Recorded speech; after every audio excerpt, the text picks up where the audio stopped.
Good morning, everyone, and thanks, colleagues, for setting the scene for this debate. It makes my life much easier. Very happy to be here. While you were talking, the room is almost completely full, so that's a great start of the day. Happy to be here. So my name is Bart van Herk. I'm indeed the director of the Research Department of the European Trade Union Institute. Indeed happy to be here because, of course, the topics that we're going to discuss today are very much at the heart of what we do at the ETUC, both in terms of research and in terms of education and training activities, which is about half of what we do every year, in collaboration, of course, with the ETUC, with the federations, and also today and at other moments with FEP. So very happy to continue that collaboration. So I think much of the introductions have already been done. I also see that we're slightly behind schedule, and that's thanks to the security downstairs, I believe. So I will cut my introduction short. I think many things have already been said. Just very briefly, the context, of course, of this first plenary session on combining decarbonisation, justice and competitiveness is, of course, the fact that industrial policy is firmly and squarely back on the EU agenda. How firm and how square we will discuss during this panel. We have this clean industrial deal, the CID, based or drawing on, indeed, the European Green Deal. And I was happy to hear from Claudia that it is still alive. Thank you for confirming that. And we'll discuss that, I guess, during this panel. There's a lot in this clean industrial deal. It attempts, of course, to, first of all, link decarbonisation and industrial renewal. But it does a lot more. It talks indeed about competitiveness. Thank you, Laszlo, for reminding us of the new mantra of the EU and the pontifex in this regard. Competitiveness, it also talks about job quality. It talks about strategic autonomy, energy costs, clean technologies, and so many other things. There have been a lot of positive reactions to this clean industrial deal. It promotes, it puts on the table a number of interesting tools, but there has also been a lot of criticism, including because one may wonder whether investments in polluting industries will in fact continue under this deal. But especially, I guess, the lack of, or not the lack, the limited level of EU action makes one wonder how effective this is going to be. So I guess the very general question for this panel is going to be how can we maximize progress in the decarbonisation of European industries in a fair way, through a fair process, that at the same time supports competitiveness. And so it seems that we have there, not to forget that we have a very specific EU fiscal framework, of course. And so, as Claudia already mentioned, we have there a very interesting trilemma, which is, as we know, with trilemmas in general, very difficult to escape from. Now, the good news is that we have all the right people here on this side of the table to crack this nut, to get into this discussion. So before putting some more detailed questions to the panelists, let me briefly introduce you to, first of all, Thomas Pellerin, here on my left. Thomas Pellerin-Carlin is a member of the European Parliament of the S&D group. I read your CV in detail. I won't go into that, no worries. French MEP, I think that's the most important thing to say here. But also you have been a researcher at the Jacques Delors Institute, so we've been sort of colleagues in terms of research, and so well placed to combining the political and the scientific angle. Then on my right here we have Lucie. Good to have you on board, Lucie. Lucie's, as you all know, president of the workers group of the European Economic and Social Committee, and formerly, or still, has been the international secretary of the Czech Moravian Confederation of Trade Unions, CMKOS, for the last decade or so, and I cut it short, something like that. Yes, exactly. Thank you, Lucie. Judith, also on my left here, good to have you. Judith Kirton-Darling is the General Secretary of industriAll, one of our partners, I may say, also at the ETUC, and Judith has been the Confederal Secretary of the ETUC at some point in time, but also a member of the European Parliament. So again, in this case, combining different hats that will allow you to engage in this discussion. So good to have you, Judith. Then we have Ludovic on my right-hand side, Ludovic Voet, Confederal Secretary at the ETUC. I'm not going to list all the elements that you have in your portfolio because it's a lot, but it includes sustainable development and climate change and topics such as migration, youth, and other elements. Before you were at the ETUC, you worked in the Belgian Christian trade union movement. And then we have Axel Eggert. Good to have you on board, Axel. Axel is General Director of Eurofer, the European Steel Association. I'm very happy to have you on this panel. You've been at the European Steel Association since, again, let's say roughly a decade or a bit longer in this case, I believe. Since 2007, I believe, yes. So almost 20 years, I didn't want to say it. Good, almost 20 years. Now as Director General and previously including as in communication. So we have all the right people at the table here. And I would like to sort of, because there is a lot on the agenda, and maybe to crack it down or to take it down in a bit more manageable pieces, let's say, also for the audience. And let me reassure you that you will have the time to intervene also. So préparez vos questions. And whenever anybody says something that you really disagree with, or you want to challenge, or you want more information, you can always do a two-hands intervention. If you do this, that means that you need to come in straight away, and we can accommodate that. So, yeah, maybe to begin with, what I would like to discuss with the colleagues here around the table. There has been a reference already to the competitiveness agenda, of course. Is there any way that we can see progress towards decarbonization as a competitive advantage, or is this unavoidably a burden on competitiveness? I think that this is a very important topic, and also, what kind of evidence do we have on the table there? Second element that we will need to discuss is the energy price, right? Energy price is very clearly one of the greatest challenges for European industry. So how are we going to deal with that without compromising the very important decarbonization objectives of the EU? And then finally, what are the imperatives of just transition for workers themselves, for communities, for families? These are some of the topics that I think are unavoidable. And then whether we can come up with a made-in-Europe decarbonization will maybe be a topic for the second part. So I don't know who wants to go first. I have no predetermined order. Voilà. Let's just let it depend on enthusiasm. You seem enthusiastic, so I suggest you go first, and please, 3-4 minutes. That would be great for your initial opening. Thank you. Brilliant. Thanks. Also, in my past, before I became a politician, I was also serving in the French army, so I always volunteered to go first out of the French. Maybe first a word on the debate that we've been having in Brussels. So you mentioned the clean industrial deal, and I mean, let's get to the chase. I don't know yet whether the clean industrial deal is the next phase of the Green Deal. That's what I hope and what I'm fighting for. Or it is the replacement of the Green Deal. There is a part of the EPP that wants to cancel the Green Deal. They've been criticizing cancel culture a lot, but they've been practicing that themselves. You cannot find, for instance, a single unit in the Secretary General of the Commission now that has the term Green Deal.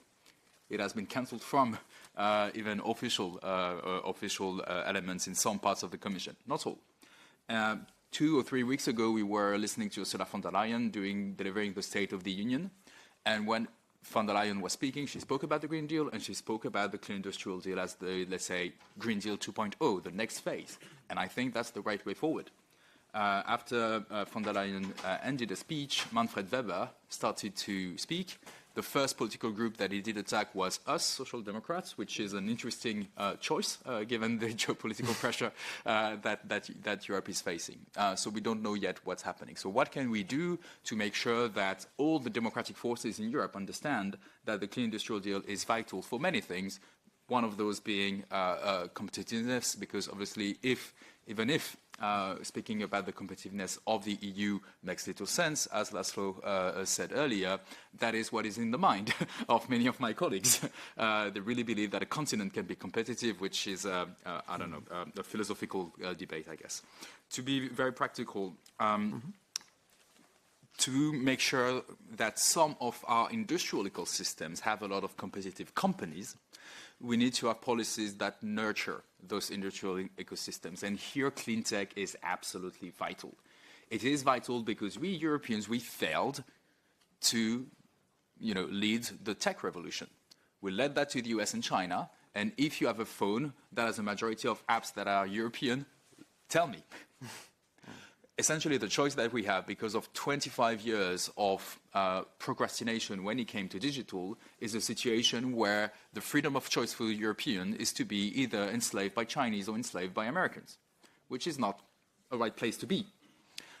Let's not do the same mistake on clean tech.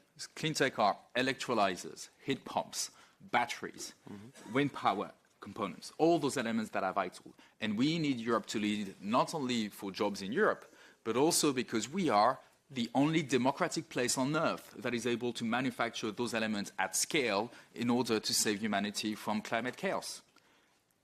If it's not us, it's going to be China. Even the US now, because of Trump, is no longer in the game. So if we want places like Brazil, like Chile, hopefully Argentina under a democratic president, to be able to act for climate in a way that leads those democracies to remain independent, we need European tech to be there for them. So what do we do? I'm just going to focus on one thing. Obviously, it's complex stuff, but 3-4 minutes, you told me. We need to have lead markets. By that, what we mean is to have a specific part of the market that is protected through different tools, and that allows our companies to innovate and deploy, hire more workers that can be trained, obviously, in order to achieve competitiveness at the company level. 4 tools are critical here, and some of the tools are specific for specific sectors. For instance, one thing that we need is predictive regulation. One thing that von der Leyen did well during her first mandate was to adopt the CO2 standard for cars that says that by 2035 onwards, all the new cars sold in Europe will emit 0 gram of CO2 tailpipe. With the current technology, that means electric cars through batteries, so NMC batteries, LFP batteries, or fuel cell for the so-called hydrogen cars. That regulation must be kept. And I'm therefore very fearful when I hear a lot of EPP colleagues that want to reopen that, because that will actually create instability. And one of the assets that we have as Europeans, one of the things we provide to our companies is regulatory stability. This is something that the EU has been good at doing, and it's more than ever a comparative advantage given the orange Judith who is in the US and who changes regulation on a whim.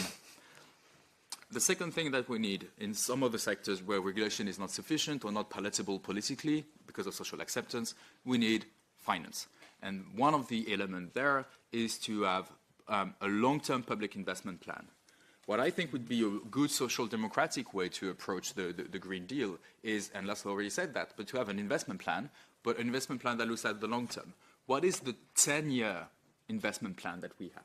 How can we build that with public authorities articulating the EU, obviously, that has some role to play, member states that have most of the money, but also the regions that have a lot of, let's say, the responsibility in terms of investment on public infrastructure, like, for instance, local trains, renovation of high schools, you name it. That would be critical for many sectors. One of them, heat pumps, which is a sector where Europe was leading, and a sector that has been struggling a lot with hundreds of workers who were fired recently in Nantes, for instance, because they have the skills to make heat pumps, but there is no longer a market because the French government is doing a lot of very silly stuff, to be polite.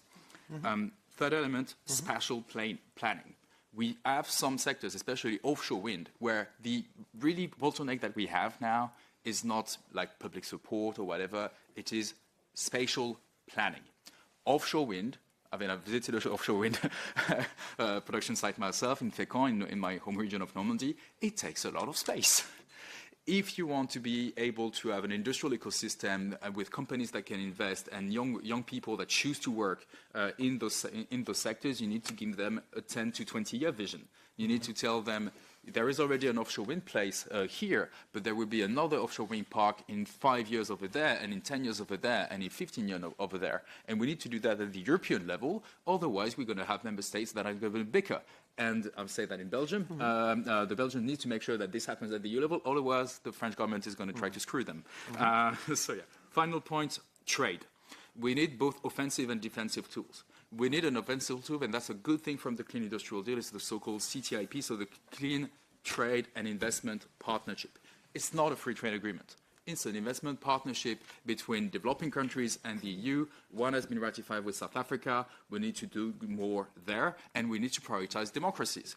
We need to help those democracies that are currently relying on Chinese tech and on Russian oil and gas to rely on Danish wind power, German batteries, and Polish electric buses. That is what we need to do offensively. Last word would be the defensive thing.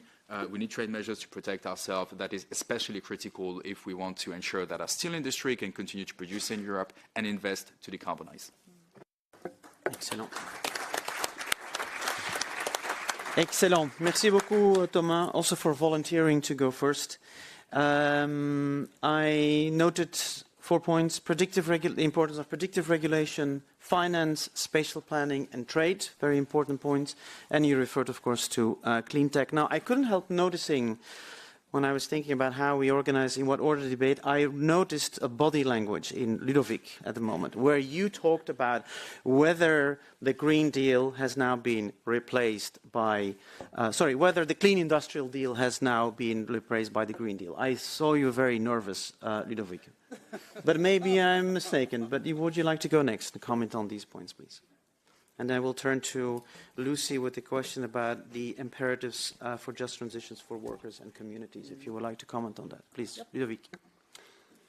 No, not nervous. Well, nervous about our future for sure. But so maybe, so decarbonization, justice and competitiveness to have a win-win-win situation. For the moment, let's say that we have a lose-lose-win situation. So I think maybe key elements. If we keep the pace of investment we have for the moment, there's no decarbonization arriving for 2050. Maybe it will arrive in 2070 and not at the same time in all EU countries. We know that also at the same time that the expected global warming by the 21st century in the EU on the continent is plus 4 degrees, sorry. So the plus 2 degrees means plus 4 degrees on the EU continent by the 21st century. So it means also it becomes unmanageable. In this regard, we have objectives 2040, 2050 that are important to have, but they feel disconnected from the social and industrial realities. So they are not accompanied with the framework that would make them socially and industrially feasible. If we see a short decline in the CO2 emissions, it's mainly when we have seen that people cannot afford to heat their homes anymore, or because of the disindustrialization. So decarbonization, we're not on the good track. Justice, we're not in the good track. I guess Judith will expand more on that, but 500, just to tell a figure, 500 industrial jobs per day since 15 years are disappearing. So I will not expand on that. But it's not because of the European Green Deal. It's because of unfair competition. It's because of profit optimization, so either or, and it's also because of lack of investment in the productive capacity. So we've outdated productive capacity in a lot of companies in the EU. So we see a new appetite for industrial policy. That's fine. It's important. We welcomed the Clean Industrial Deal, but 1 year after the Draghi reports, the deregulation part didn't save a job. So maybe it's not fully implemented, and that's better. But it didn't, and it will not save a job. And from the start, where it came from discussing about administrative burden of farmers, of small farmers, to every sector now asking, I want my omnibus, it escalated quickly. So I think here it's important to bring the other side of the Draghi report, the one that is underinvested, is the investment. So where are the investment Draghi was advocating for? 800 billion a year. If we add social investment that are also needed, 200 billion a year estimated by the European Commission. So let's say, and I don't even add there the climate adaptation needs, that is not part of the Draghi report, it's at least 1 trillion a year of investments. We have on the table of the MFF 2 trillion over 7 years. So it doesn't match. If we take the European Competitiveness Fund, that could be the translation of the Draghi report for competitiveness, it's around 60 billion a year compared to the 800 billion from the report. That's a huge difference. So the question is, who will top up? Countries that are under fiscal consolidation, like France, Belgium, Italy, Spain, so amounting for the four of them to 40% of EU GDP. So I don't know how you can make the investment in decarbonation with 40% of EU GDP on the fiscal consolidation. And I'm not even speaking about Germany, who's in a situation where extra investments not allowed by defense investment, okay, allowed under the new fiscal, the adapted fiscal rules, but extra investment might be on the scrutiny of the fiscal of the fiscal rules too. So how do we put the extra money? Or will it be the pretended savings, the huge amount of savings that workers have, nurses, care workers, firefighters, truck drivers? Of course, they have a lot of savings that they can invest in decarbonation. No, of course, it's not the case. So let's be frank for the moment. The fiscal rules are killing jobs and our future. The restrictive monetary policy we had in the last few years also was killing jobs and our future. And I like the example that Thomas brought of a heat pump producer in Alsace, BDR Thermea, a Dutch company firing 350 workers with the argument that there's no market for heat pumps. If we are serious about all what we said before, about having a clean industrial deal, having markets for decarbonized products, this makes no freaking sense. That an employer can say that there's no market for heat pumps. So, of course, here fiscal rules made France limit support for household home, even if maybe it was self-imposed, but the fiscal rules are here a problem for renovation of buildings, etc. Interest rate made also loans less affordable for people. And here we have to be frank, 70 to 80% of the population cannot afford to buy heat pumps, solar panels, and electric vehicles, even on 10 years, even financing this in 10 years.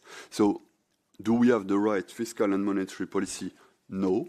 If we take the example of Audi here in Brussels, 6 months ago closed, and the workers there could not even afford to buy the Q8 e-tron they were producing. So even if they were not the worst paid in the labor market. So this brings a key point for the policy needs. If we cannot buy the products, we cannot produce the products in Europe on the long term. So this asks for a demand side policy also, because if we don't find the solution, then China comes in and says, hold my beer, I can do it. So our fiscal rules in this regard are the best recipe for, I would say, more instability and the degrowth pact on the long term. So what do we need? 4 points. Avoid redundancies, shortly. Avoid redundancies. So we need to maintain, protect, and create quality jobs in the EU. We need this means also that we need a sure mechanism to protect workers during the transition.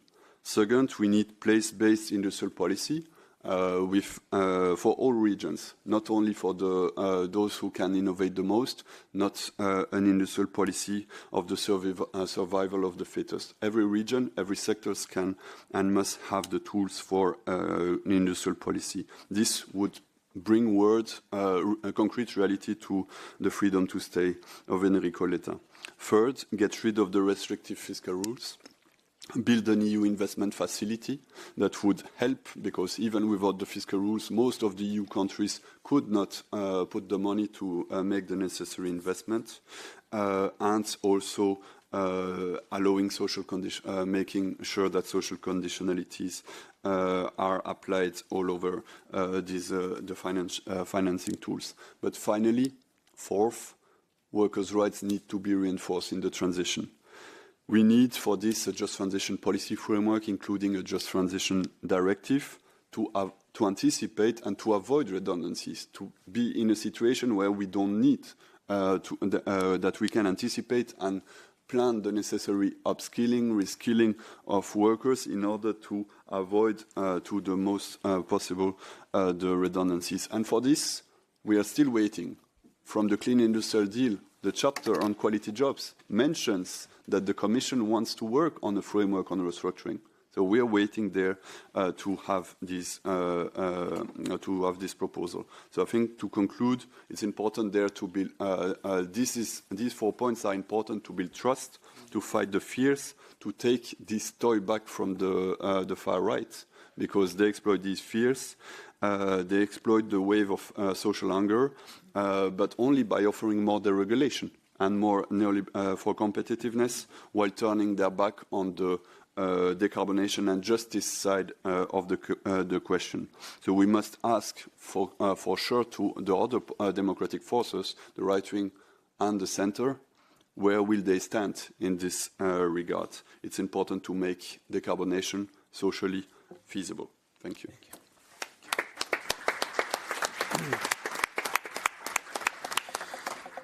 Un grand merci, Ludovic. I may ask later Axel to comment on the 4 points that you put forward at the end. Avoid redundancy, place-based industrial policy, get rid of restrictive fiscal rules, and enhance worker rights. I don't know, Axel, if you would like to comment on that later. But first, as I mentioned, Ludovic, you referred to the fact that 1 year after Draghi, the deregulation is not saving jobs, to put it mildly, but also that the fiscal rules are killing jobs. So I guess, Lucie, that brings in the question about the imperatives for just transition, for workers, for communities, but also, let's not forget my initial question about whether this decarbonisation can be seen as a competitive advantage, or is it really always undermining competitiveness, as I hear? Lucie. Thank you very much, Bart. And it's really nice to have such an important event, of the two organizations taking place in our house of the civil society, European civil society. So in a way, welcome all here. I mean, let me just briefly touch on the title of this panel on combining decarbonization, justice, and competitiveness, because it really goes to the heart of the issues Europe is actually facing today. We in the workers group of the EESC, we are just not seeing this as competing goals. Mm-hmm. On the contrary, they must reinforce each other if we really want to build a sustainable future that people could support. On justice, decarbonization will only succeed if it is fair, and workers and their communities cannot be left behind. It's in a way a cliché, but if we just skip it as a cliché, it would never work, and it's clear to us. Our group has been working here on this issue really for quite a long time. I've been working on some own initiative opinion or exploratory opinion for the Parliament, some 6-7 years, and really seriously. But recently, we have been working on 2 opinions, one requested by the Belgian Council presidency on advancing the EU just transition policy framework, where we really highlighted the importance of the just transition and call on the Commission to establish an observatory on just transitions, which Council has supported, and the Commission now has established the European Fair Transition Observatory. Later on, in our own initiative towards a just transition legislative proposal, we called for a legislative proposer and stronger EU policy tools to ensure that the just transition supports social justice, decent work, and targeted place-based responses to regional and sectoral challenges. This also highlighted the importance of data-driven approaches, with the Fair Transition Observatory playing a key role in monitoring and support. Since the momentum of a Just Transition Directive has grown, backed by the trade unions, political groups and European Parliament's Employment Committee, which in January this year formally called on the Commission to propose a directive grounded on social dialogue, collective bargaining, and is now working on own initiative legislative report with recommendation to the Commission on Just Transition Directive in the world of work. To support this, we are actually now commissioning a study entitled Socially Just Transition in the Green Deal, Cost of Inaction, that should be finalized in November in order to assess the need and potential areas of action of a Just Transition Directive through scenario building for 2045, as well as to develop baseline for policy scenario case studies of selected member states, so it might be also of support and help actually to the whole process. If we actually should touch the imperatives for the workers and the communities, we are stressing in one of our opinions the need for comprehensive EU framework, that's clear, for a binding legislative proposal ensuring predictability, providing legal certainty for workers, employers and communities. Just to name the imperatives, definitely social dialogue and workers' participation in planning and implementing transition measures, funding and investment targeted at affected regions and sectors, strong support for reskilling and upskilling, obviously, and of course fair burden sharing. Costs must not fall disproportionately on low-income households or vulnerable groups. Let me stop here because always a debate is more interesting than addresses. Thank you very much. Thank you very much, Lucie. Yes. Also for flagging the work that you do also with the committee on the topic. Now I'd like to move to Judith at this stage. So I've heard Ludovic say that industrial policy is fine, quote unquote, but 1 year after the Draghi report and into this new deal, not much seems to be happening. Where are the investments, you said? So, Judith, would you like to comment with your piece on that? Yeah, I'd be delighted to. For us, industrial policy is not just existential, but it's also urgent. We know that to reach anything close to the climate objectives, and in fact, just for the maintenance of the industrial fabric in Europe, we need massive investment in industrial sites, particularly in the energy-intensive industries.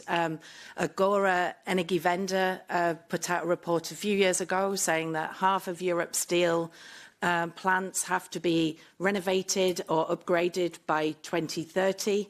A third of Europe's chemical crackers, half of Europe's cement kilns. And this scale of investment is colossal. And obviously, a large part of that investment and the vast majority of that investment has to come from the private sector. These are private companies, and in many cases, they have made profits, which should be reinvested into the investment in their sites as well. But we can't underestimate the scale of investment outside the factory gates in order to guarantee the investment inside the factory gates. Over 500 million, I'm going to get the wrong number, but you'll correct me, Thomas, for the grids package. We see the 800 billion that Draghi has put on the table. In fact, at the beginning of last week, Draghi said that is no longer 800 billion, that is now 1,200 billion just 1 year on as a result of the changes in between and the increased investment needs. So the investment question is really absolutely crucial. But how do we create a business case in Europe? And I know it's strange, a trade union leader talking about the business case, but I actually think it's really important that we do talk about the business case. And that's why what Thomas set out in the introduction is absolutely critical, because the low-hanging fruit, how you do something urgently in Europe, how you do something in the next few months, if there is the political will between member states and the European Parliament and the Commission to save large parts of the industrial fabric. And as you've said, we are not just seeing massive restructuring, something like 90,000 jobs lost in the automotive sector in 2024, more than 2022 and 2023 combined. Job losses across the energy-intensive industries. These are not really resulting in large-scale unemployment because we're in a tight labour market because of demographic change. If we didn't have demographic change, we would be seeing a large unemployment impact of the restructuring which is going on. But it's hidden because of the tight labour market. We have to be absolutely clear about that. But the loss of industrial capacity, strategic capacity for Europe, is a fundamental question of economic security for the long term. So whereas the Green Deal was devised in 2019 with the ambition of climate action as its driving force, rightly so, climate change is an existential challenge for humanity. Climate action was the right objective to put on the agenda, but we have to do what engineers do. What engineers do is they plan a project. I'm going to read it because I listened to a talk by an engineer last night, and it was actually about a different topic, but it's these 4 words are exactly what we should be doing now, and why we have a moment to do it. We have to plan, we do, we then check, and then we adjust. And what the Clean Industrial Deal is an adjustment to ensure that we can achieve the objectives that we set out in 2019, because the context has changed. We can't pretend that the world today is the same as 2019. The political, geopolitical, economic, industrial, social context has radically changed. And the Clean Industrial Deal is crucial in our view, and it's far from perfect. We are not defending every element of it, but what is very important in it is that it looks at the question of demand, because the fundamental challenge for industry in Europe today is the lack of demand, and that is as a result of a deep cost of living crisis in which we see real wages still 1% lower than 2019 levels in half of European member states, according to the OECD.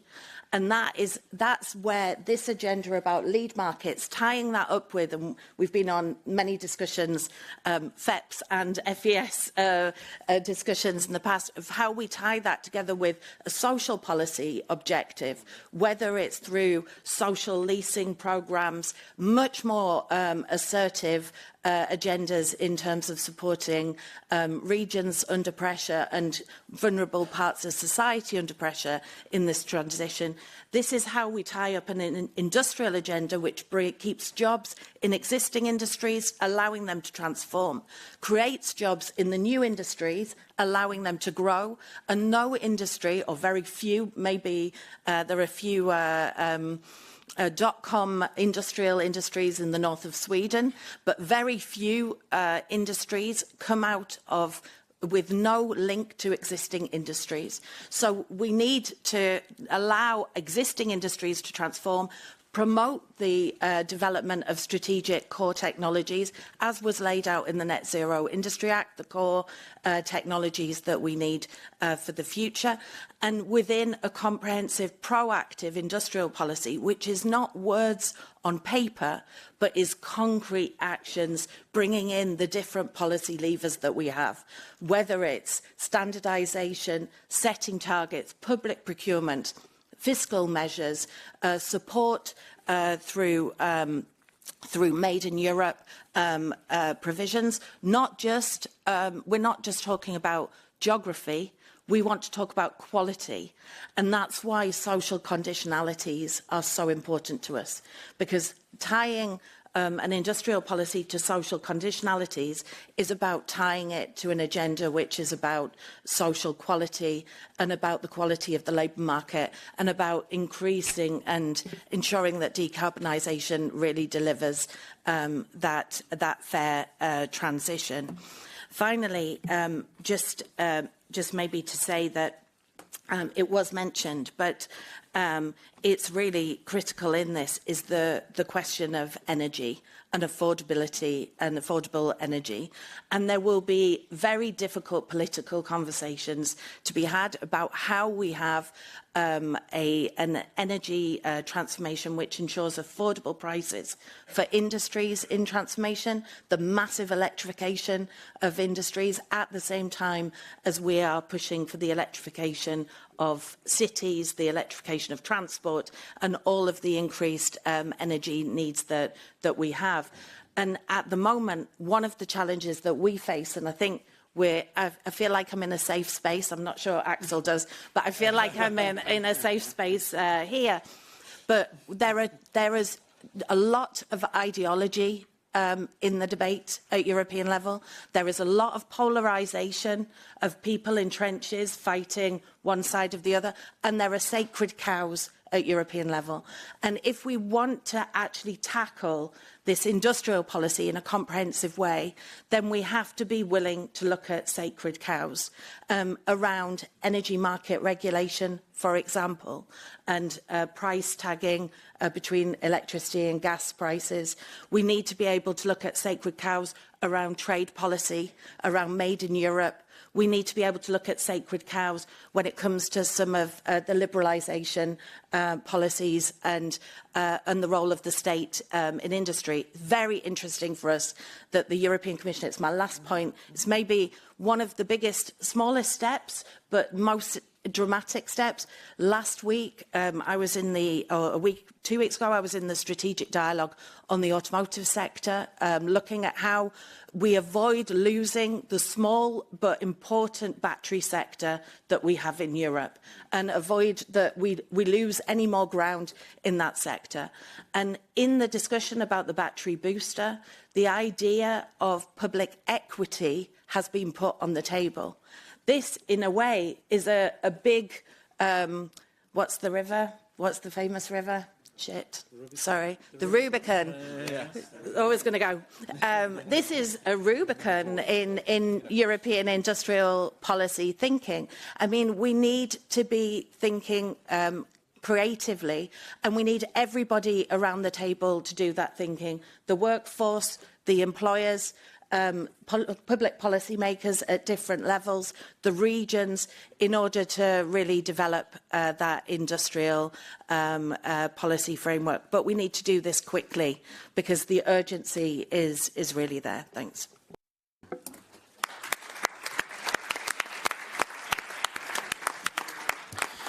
Excellent. Thank you very much, Judith, for crossing the Rubicon with us. Now there's so much on the table, Axel, and I really hope that you feel that you're in a safe space here. I'll make sure you are. So in the last intervention, we heard about the fact that industrial policy is not only existential but also urgent. The scale of investment that is needed is massive. And then Judith even brought the question of the business case for this investment. And I think that that's where you should intervene. And just flagging very quickly some other points that have been raised by Thomas. Clean tech, the need for predictive regulation, but also Ludovic flagging 4 points that are needed for the future, including avoiding redundancy and place-based industrial policy. Please, your agenda, your comments on these points. 7 minutes. Sorry, many thanks, and I feel very safe next to Jude, very safe, and I don't have to add much more. So I believe that we have really similar objectives with industriAll, and we have both agreed on a European Steel Action Plan back in October last year with the support of the members of the European Parliament, led by the S&D group, by the way. Thanks for that again. And we have agreed about many points which we have raised today. We need to fix the trade issue. We have a staggering global overcapacity. Some countries in the world try to conquer based on raw materials going into technologies, the rest of the world killing off companies in Europe by purpose. And I'm not only talking about China. You can also talk about the US now, if you want so, but many more. China is just the best example, if you want so, building a huge global overcapacity in steel production and putting 100 million tons of steel on the global market. We produce in Europe 130 million tons, depressing prices with subsidized steel, putting on the global market below Chinese production costs even, depressing global markets. Other countries are forced to export at very low prices to Europe, depressing prices in Europe, and we have to sell below production costs. That cannot work, The problem now is increasing, and our whole value chain is feeling it now. We have warned this 10 years ago, more than 10 years ago, about that will happen, not only to steel. China last year exported for the first time, China exported never more steel products than last year. But for the first time, they exported even more indirect steel, meaning steel and consumer products. Or let's say from tubes to cars. By that conquering the rest of the world, or trying to conquer the rest of the world with that strategy. Electric vehicles is just one example. We had it before with solar. But I believe we still have a technology leadership in Europe. Often we fail to bring it to the market at large scale. But Europe is so innovative, technological progress. Just think about industrial equipment. We have the best companies in Europe, Danieli, Tenova, SMS Group, all these, and in other sectors, many more. So we still have that leadership, but we are about to lose it. We are really about to lose it. So our steel action plan with the unions is including the trade dimension, fixing the carbon border adjustment measure, make it really work, because it's absurd when we are talking about competitiveness. We invented the emissions trading scheme in 2007, came into force in 2008. And I believe it's a great tool if it's applied globally.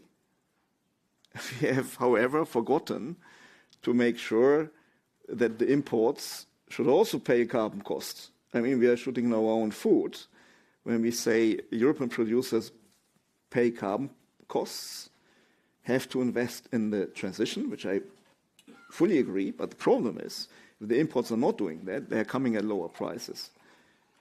So from that perspective, the CBAM, we can all criticize it, we criticize it as well, but we need to fix it, that it works, so that it creates a real level playing field and incentivizes our global competitors, including the countries, third countries, to decarbonize as well. We have the second largest market in Europe globally, and we are not using it. We're not using it to incentivize others also to speed up decarbonisation. Having said that, there's indeed a lot of discussion about should we put the brakes on the Green Deal. The steel industry is not doing that. There was a discussion in the German TV on free allocation lately, but there the issue, the background issue is exactly what I mentioned just before. It's a CBAM. If the CBAM doesn't work, how can we decarbonize if we don't have a level playing field with our competitors? So we stick as an industry to the objective to be carbon neutral in 2050. And I would say even before, we need to be close to carbon neutral by 2040, already required by the emissions trading system. We won't have free allocation anymore, so we need to decarbonize. With 2040 targets, my problem is not to decarbonize 19 blast furnace sites in Europe. These are huge emissions on few spots in Europe. My problem with the 2040 target proposed by the Commission is how can we decarbonize 130 million households in just 14 years, almost decarbonize. I think that is the biggest challenge. And we should think about how to do that. Because it's also about our democratic landscape. We have to protect that. If we drive people into the far right and far left corner, we not lose our democratic base, but we lose also on the climate front. So has to be thought about, I believe. Energy has been mentioned, very important topic. The biggest issue we have is market design. But as a steel industry, we are almost alone. There are few sectors that also share the view with Draghi. It's in the report of Mr. Draghi that the cost benefits of the lower costs of production of renewable, it's not passed on. The CO2 price is put on it, making the electricity in some member states up to 50% more expensive. It's absurd. We are paying for CO2 emissions, but when we decarbonize, we pay for the CO2 in the electricity price. So we had, of course, discussions with the Commission, also together with industriAll, that please make at least start with an assessment on the marginal pricing, so that we may have better ideas for the future how to create a market design for electricity that is leading to lower prices for consumers, households, but also industry, both. Raw materials scrap, that's very important as well because we are exporting 17, 18 million tons of ferrous scrap every year. If we would keep it here, we could save a lot of resources and a lot of energy, because that scrap amount, which I just mentioned, has an electricity equivalent of 35 terawatt hours of electricity, which is more than Denmark consumes or the Slovak Republic every year. So I don't go more into detail, but it's a very important topic. Elite markets. We are talking now about corporate fleets. 60% of new car sales go into corporate fleets. Why not putting European content with green elements? China is doing it, the US is doing it, everyone is doing it. We are not doing it. 60%. Investment, yes. Just transition, very important. We have agreed to that. We have agreed that the Just Transition Observatory needs more resources, or needs the resources it requires. That we have an EU directive on just transition to make sure that the workers are, and also regions are not left behind. So I think that is also unique. But of course, at the end, it's probably the member states and the companies in the member states deciding about all that. But we have a clear view, and we believe that, of course, also in the steel industry, a lot of things went wrong between the management and the employees, and I believe that has in particular to do with communication. You want to stop me now, but I have a lot of more things to say. So Making sure that everybody has roughly equal speaking time. No, I know we also want to open the floor to discussion, but if you want to wrap up your final statement. No, I think I can stop here for the moment. Just saying, we have a steel and metals action plan now under the Clean Industrial Deal. And this has to be implemented now. And we have good signs on some of the files, on trade, for example, coming from the European Commission. So this is very encouraging, and I would now not blame the Commission or Mr. Draghi that one year after the Draghi plan, nothing has been implemented. Europe doesn't work as quickly as now under the Trump administration in the US. But I think there is more speed now. It comes late, but there's more speed now. And we are happy that for the first time we have a real industrial policy now.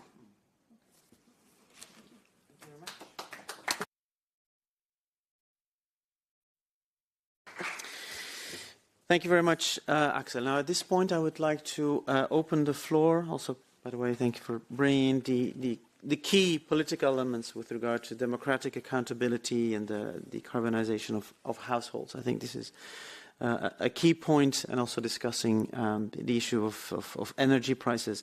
I think I want to open now, realizing that because we started about half an hour late, I think, we're a bit behind schedule, so I just want to see with the organizers if we take 10-15 minutes for discussion. Is that still okay, or do we need to stop because we started very late?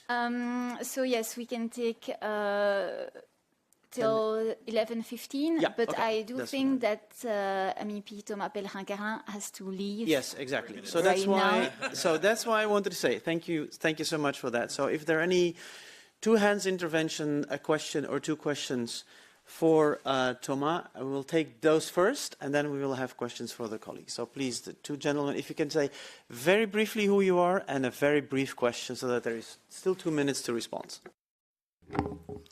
Andreas Brieger from SME United. Two questions. I heard two elements that I can hardly agree, I kind of very much agree to: planning stability and looking at a different market system. Thomas, how's your feeling in the Parliament? Is this something that there could be a majority on, or is there a big blocker? Gentleman behind. Yeah, Jakob Winkler from the German Association of the Automotive Industry. Ms. Kirton-Darling, you said we need to plan, check, and adjust. Mr. Pellerin-Carlin, you said we need predictive policy, stability, and keeping the targets as they are. I see a conflict there, don't you? I'll let you respond. No, so I don't see any conflict here. So, the first thing that we do in the military is to adapt an operation plan when we are actually at war. The contrary to what has been told, let's be clear. The diesel lobby has been lying. A year ago, they were saying that there would be 15 billion euros in fine for car makers in the year 2025. That was an obvious lie. Why do we know that? Is because when those companies were saying they would be paying 15 billion euros to politicians, so they said that to politicians, they said to financial markets 4.5. That is a big difference. There was a change. There will be no fines for companies that do not abide by the CO2 study forecast legislation in 2025 and 2026. That is an adjustment. The thing that has been called by other members of the diesel lobby is to scrap everything and to actually end the final objective of 2035. And this is something that we cannot simply accept because that would be ensuring that China, that is already leading, will be the hegemon on the automotive industry, and that will be the end of the automotive industry in Europe in the coming decade. How we can try to achieve that in the European Parliament, I will answer the first question. It's, frankly speaking, I think we're missing a massive opportunity in European history. We Europeans are small. Even the biggest country in Europe by population, Germany, is barely half the size of a Chinese province. We need to be united if we want to survive, more than ever, because we are now under threat. Putin wants our civilization to die. Trump wants to colonize us. The treaty that was agreed by Ursula von der Leyen is an unequal treaty. Trump sees us like the Belgian king Leopold II saw the Congo. We are the Congo of the 19th century. That is the way Trumps look at us. The only way forward there is for us to declare independence as Europeans and to bring ourselves together. For that, we need a pro-European, pro-democratic coalition. This is not only me, a social democrat, saying that. I'm certain that if Jacques Delors was still of this world, he would be of the very same opinion. And I'm happy to see that President von der Leyen is of that opinion. She told us so in Strasbourg 2 or 3 weeks ago. Obviously, in more diplomatic terms than I did, but I'm not the president of the European Commission. For that, von der Leyen, but more importantly, like the 450 million people that live on this continent who wants to be free, who wants their children to have a free education, who want to have free speech, who want to be able to listen to comedians, because that is now under threat in the US. Those people need a pro-democratic coalition in Parliament. That is what von der Leyen has been asking for. That is what we as Social Democrats are ready to answer the call of history. The problem that we have is that the EPP has not been clear. There are a lot of people in the EPP who understand that, especially the Polish EPP, because they know what it means to be under the Russian boot. But there is the leader of the EPP currently that has been, 6 September of last year, chronologically making alliances with the far right. For some members of the EPP, their first instinct now is to work with the PFE, so the Kremlin people in Parliament. That is the first thing that they do chronologically. Only after they fail to do an alliance with them, they come back to pro-democratic forces. So I'm ending on that very strong element. But more than ever, we need Christian Democrats to remain Christian Democrats. That is what we need. If we have that, then we will be able to discuss in details what needs to be done on green public procurement, on lean market, and so the corporate fleet, etc., etc. But the first thing that we need to achieve is an EPP that remains, again, what it has been for the last 74 years of European integration, a democratic party that works pragmatically with other democratic forces. On that, I need to go. Okay, thank you.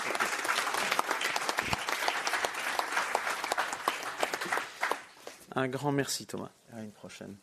All right, the floor is still yours, colleagues. So who has a burning question or a less burning question? Who has a question to any of the panelists? We have a few more minutes, so please, the floor is yours. Don't be shy, because if not, I'll just appoint somebody to ask a question. Ah, you were smiling. Would you like to ask a question?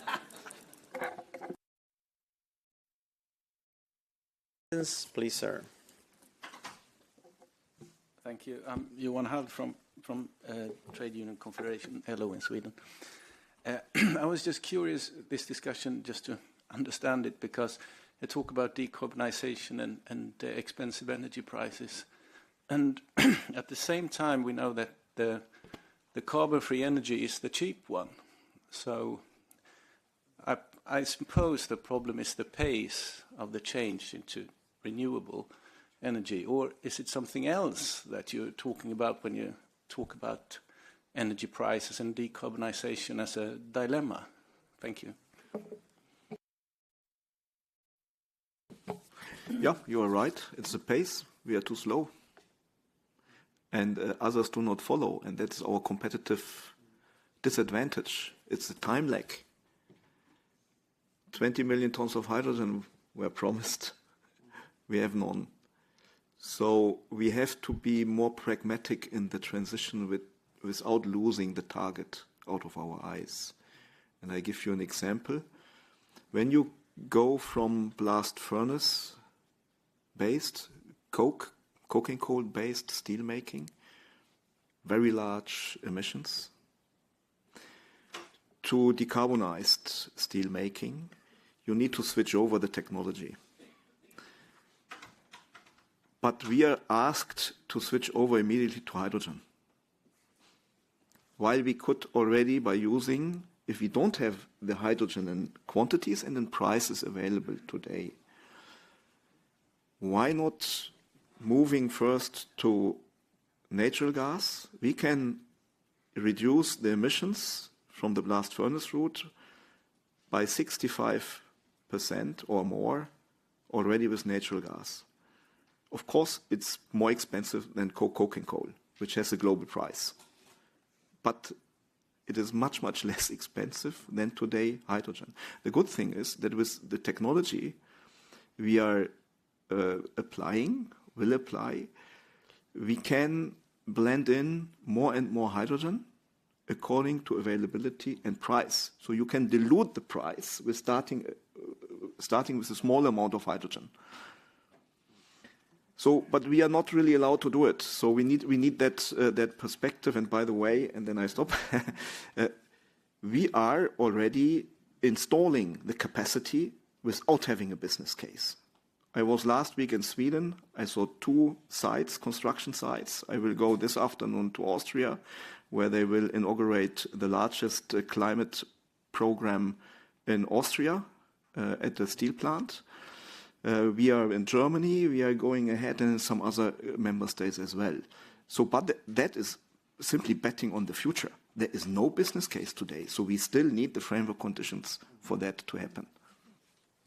Thank you very much. If there are no other questions, Judith, your final statement, 1 minute. If there's anything you want to add. To sacrifice my final statement to the coffee break. Good. Any final statement from any of the colleagues?